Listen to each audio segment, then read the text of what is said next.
as long as I have been online, it has been popular to take a favorite book and to pick out an ideal cast for it to make it a movie or TV show. But there's always been a line in like these fantasy cast, fantasy like adaptation mashups that I've never been fond of. And that's if you take a character who plays like some kind of romantic role, or you take a character that you have a romantic crush on in some kind of way, and then you cast them to like this guy or gal, and then you sexualize this guy and gal based off of the connection you made between this fantasy character and them. I'm not okay with that. And really, this is just the general basic rule that we should all know, which is don't sexualize people without their consent. And this is an issue that's come up again over in the book talk world. I am not going to go too heavily into details, but if you wanted a full play-by-play, I'm going to link to Jess Owens, Izzy from Happy for Now, and a couple other booktubers who have kind of talked about what this drama is, how it started, where it's going, that kind of stuff. Basic summary is there is a wide shoes contemporary romance called Pucking Around, which features the Seattle Krakens. And a lot of book talkers are raving about this book, looking at the actual real life Seattle Krakens and sort of like one for one posting the fictional character with the actual player, and then kind of like saying sexual things to them or implying that they'd like to do sexual things with those people. And the obvious basic take here is like, don't do that. It makes me uncomfortable even to talk about the actions they're doing. But also I want to say, like, this is not actually a new thing. I can remember, especially in my teens, like people heavily sexualized Britney Spears and the Olsen twins, and there was like all those can't Wait till they turn 18 so it's okay for me to sexualize them. If we're looking for like a more modern example, we could talk about Billie Eilish. She has tried to dress conservatively in her childhood because she felt very uncomfortable with how people would talk about her body. And then now that she's an adult, she's trying out some more adventurous styles and people are criticizing her for that. She's just like in this situation where no matter what she does, how she presents, it's not for her. People feel some kind of way about it and feel entitled to talk about her in all kinds of ways just because she's out in the public eye and she is a celebrity. And I do think social media has created an outlet for us to have these conversations and to see celebrities more as people instead of like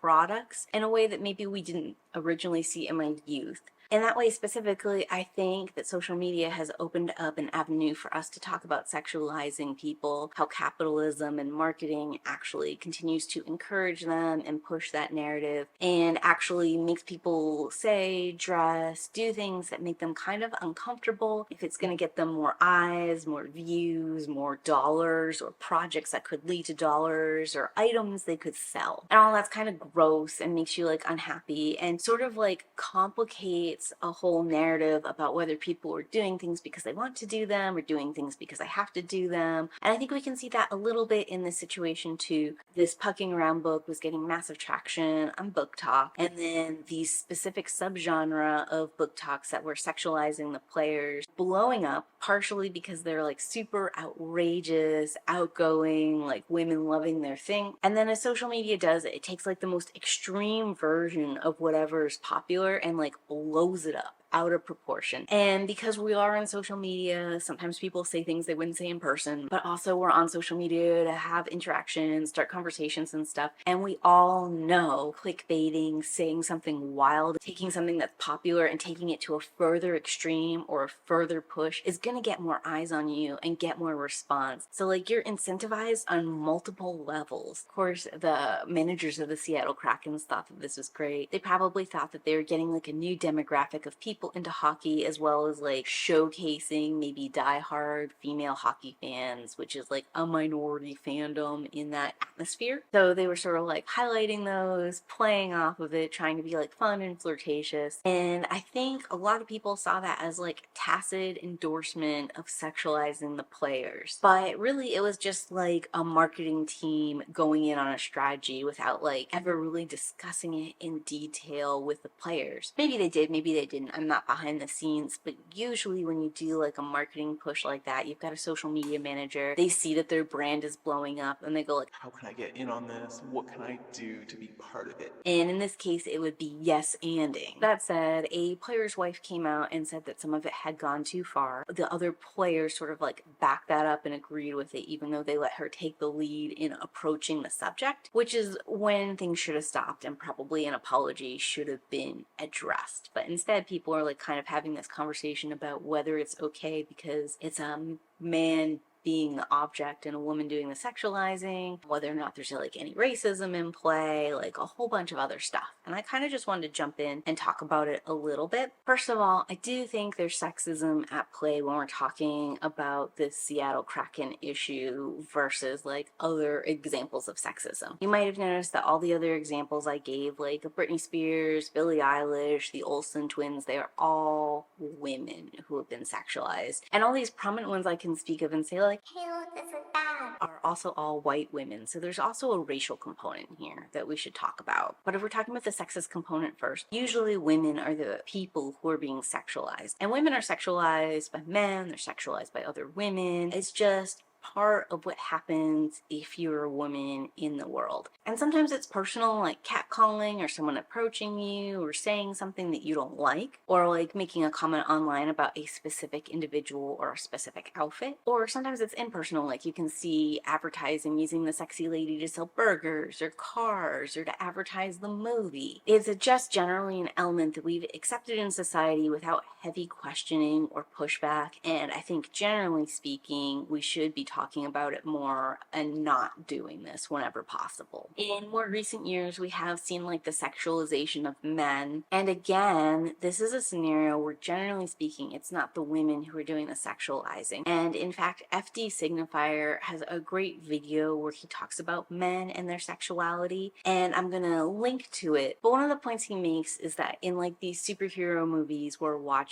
where the men have like these huge broad chests and the six-pack abs and they're like so strong and shirtless, and it's like negatively impacting men's body image. It's not women who have chosen what makes an attractive man. The people who produced, directed, designed, all men deciding what makes an attractive ideal form of a man, and then sexualizing him and presenting him on the screen. I'm not saying women don't find that attractive. I'm sure there are a lot of women who are super into all of that, but it's not the feminine eye or the feminine gaze that you're seeing when you see that in movies or advertising generally. It's still a symptom of the patriarchy, this masculine view and presentation. It's just like how men see themselves as attractive and desirable, or what they think makes them attractive and desirable, basically what they find aspirational. So in several ways, this trend about pucking around is very different than how we usually consider sexualization and talk about it, because it's about women specifically sexualizing the men in this case.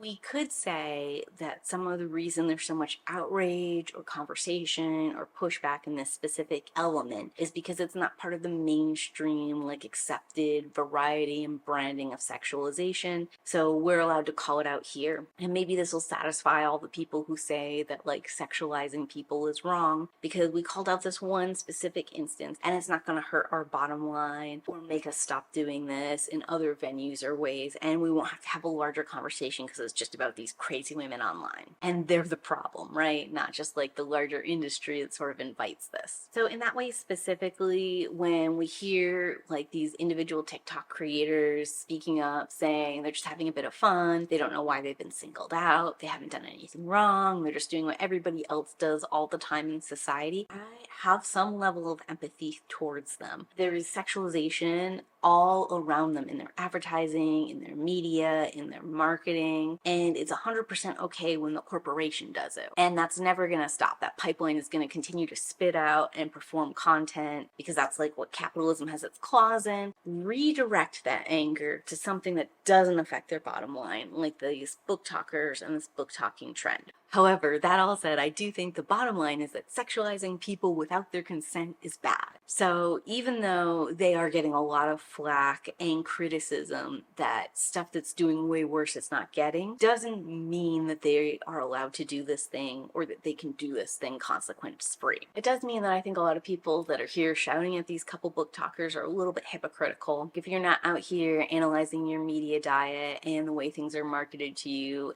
how things are sexualized, why they're sexualized, and what that means for our society, or how that might be impacting us as a whole, you just want to yell at these couple ladies for doing the bad thing that them ladies always be complaining that men do, then like, you're a hypocrite.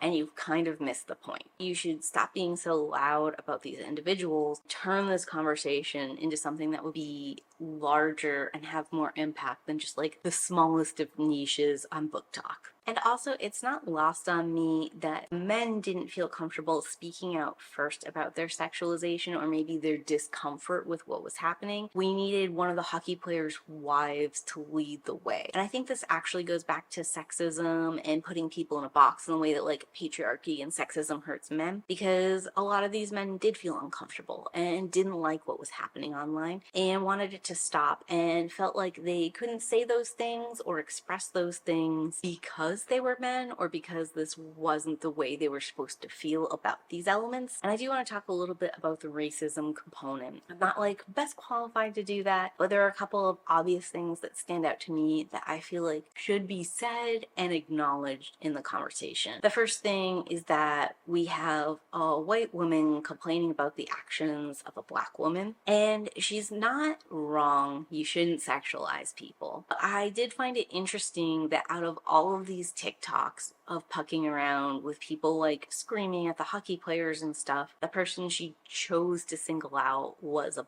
black woman doing it. Like, it felt like that was a safer thing for her to do than to call out, I don't know, any of the other people who were doing this. And if it's really only just this one lady doing it, she shouldn't do it, but I don't know why it's a big enough problem for her to post a whole social media post about it. And another thing worth mentioning is that when we are talking about like sexualizing people here in America, at least, like the standard of beauty is white and usually from a male gaze. So people who often like get the shortest end of the stick when it comes to sexualization are going to be non-white people. They're going to get like the most criticism, the most intense feedback, the most like suggestions or marketing tips and tricks. And they're going to get the least amount of like benefits, if there are any to be had, when you're sexualized or when you're facing like pretty privilege. So putting a bow on this whole book talk mess and what we've learned or not learned from this. If this was an Am I the Asshole post, I would say that everybody sucks here, excluding the hockey players who probably were sexualized and then had a marketing company go with it without their consent or knowledge. The original TikToker, people shouldn't have been sexualized and strangers shouldn't have done this. The marketing company for the Seattle Kraken shouldn't have picked it up and ran with it. The way specifically the wife came out and talked about these issues was not necessarily the way I think you should have done that either. She could have asked for this trend to stop and explained why this trend wasn't cool without calling out anyone specifically. She could have called out different language and features that made people uncomfortable without naming any names.